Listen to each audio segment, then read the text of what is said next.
Bonjour Christiane Patron. Je te présente, tu es présidente de l'association Sourire et Solidarité d'Afrique. J'aimerais que tu m'en dises plus, s'il te plaît. Comment est née cette association, ou disons depuis quand?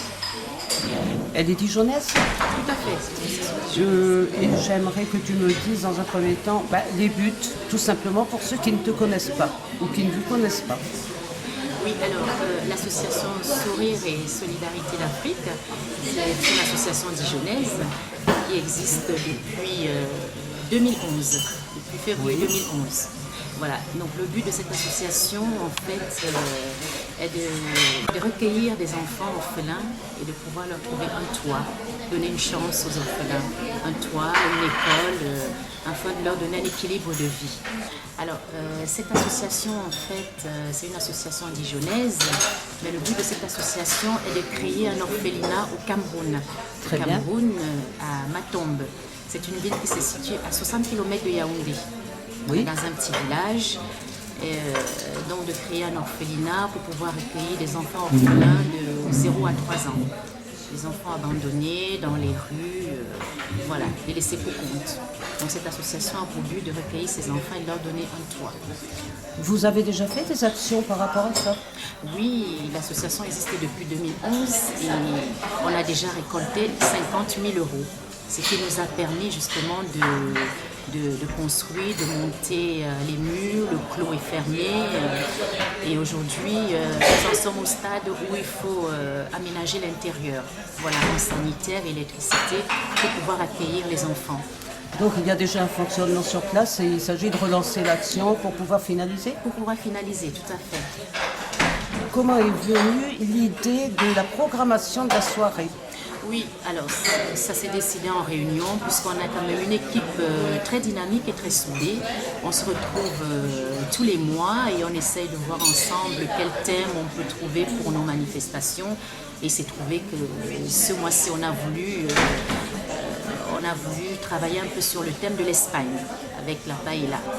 Oui. Où justement le flamenco qui est quand même qui rentre bien dans le thème. Le lieu, le cellier de Clairvaux, c'est venu spontanément aussi ou vous aviez une idée déjà par rapport Oui, esthétiquement, on s'est dit que le flamenco c'est quelque chose qui est beau, donc forcément il fallait trouver une salle adaptée, exceptionnelle, qui puisse donner une autre dimension à cette très belle soirée. Et le choix s'est porté sur le cellier de Clairvaux, qui est une très belle bâtisse du XIIIe siècle. Oui. Voilà, avec ces si belles ogives, on a trouvé que le cadre correspondait parfaitement à cette soirée. Voilà. Une fois le projet mis en place, comment ça s'est passé au niveau du contact avec les artistes que vous allez recevoir? Et il s'est trouvé que c'est des gens qui ont été touchés par cette cause, celle des enfants. Oui. Voilà, c'est vraiment la cause qui les a intéressés pour ce projet. Alors les artistes ont été contactés effectivement quand ils ont su la cause justement de cet événement. Pour eux, c'était une évidence de pouvoir contribuer à cette cause. Et à l'événement de cette soirée. J'aimerais que tu reviennes sur les origines donc de ton projet. Oui, alors effectivement, l'origine de la création de cette association. C'est vrai que je suis à l'origine de ce projet parce que je suis née au Cameroun, j'ai passé toute mon enfance et c'est vrai que j'ai toujours été marquée par la détresse des enfants orphelins. Déjà toute petite, j'ai des scènes qui m'ont marquée à vie, notamment des enfants qui venaient manger dans nos poubelles, des enfants qui avaient le même âge que moi, mais qui venaient se nourrir dans nos poubelles. Je pense qu'à 5 ans, on ne comprend pas ce qui se passe, mais on est marqué à vie. Voilà. Donc je me suis toujours juré qu'un jour je ferai tout mon possible pour aider ces enfants. Et aujourd'hui, à ma majorité, je suis arrivée en France. Avec un groupe d'amis, j'ai décidé de créer cette association pour venir en aide à ces enfants de la rue. Voilà, tout simplement. Donc c'est un rêve d'enfant, tout simplement, qui est en train de se réaliser pour moi. Est-ce que ça a été difficile pour le gérer au départ, en fonction de ton but à toi, de ton vœu? Ça a été difficile, mais je pense que quand on a la volonté, on peut y arriver. Et il faut croire à ses convictions, autrement on ne fait rien. Je crois et je pense que si on ne fait rien, justement, les choses ne pourront pas avancer. C'est un combat perpétuel, il faut persévérer, il faut se donner à fond et j'y crois. Et d'ailleurs, c'est pourquoi ce projet avance très bien. Entre le moment où tu as fait ton projet ici, Oui. où tu as commencé à le mettre en place, et le moment où tu as eu des contacts là-bas, au Cameroun, pour faire passer le message et le lien, en fait. Est-ce que ça a été difficile? Ça a été long dans le temps? Alors, ça n'a pas été difficile dans la mesure où il y a la demande, il y a le besoin qui est là, qui est probant. Et la chance que j'ai aussi dans ce projet, c'est que mes parents vivent en Afrique et c'est mes parents qui nous servent vraiment de lien entre Dijon et puis Matombe. Mes parents vivent sur place, donc c'est eux qui supervisent quelque part les travaux et j'essaie d'aller tous les ans pour voir un peu comment ça se passe. Au départ, l'acceptation, elle s'est faite naturellement, du coup. Bien sûr, ça s'est fait naturellement, puisqu'il y a le besoin, ils sont demandeurs. Lorsque vous avez besoin d'échanges, ça se fait au fur et à mesure de vos avancées. Tout à fait. En fait, les relais que tu as sur place,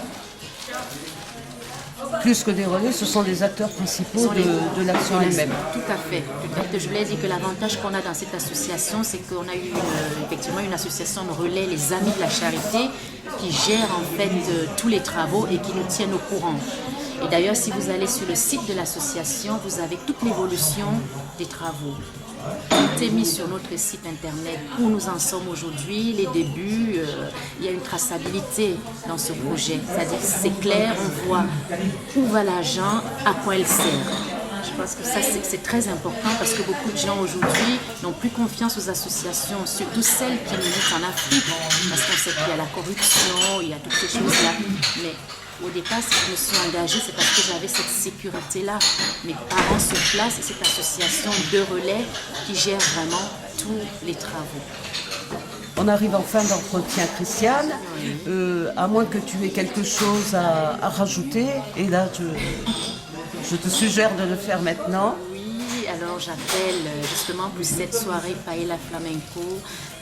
Je demande aux gens de venir nombreux, soutenir cette belle cause qui est celle des enfants.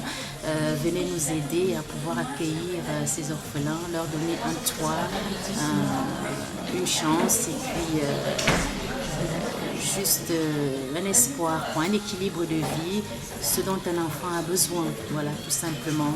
Je pense qu'on a tous besoin et quel que soit l'endroit au monde où se trouve un enfant, il a le droit d'être heureux. Alors, je vous invite à venir samedi soutenir cette belle cause. Voilà. Merci beaucoup, Christiane, pour cet entretien. Je te dis à samedi soir, peut-être avant, dans le courant de l'après-midi, pour l'arrivée de tes intervenants, de tes participants.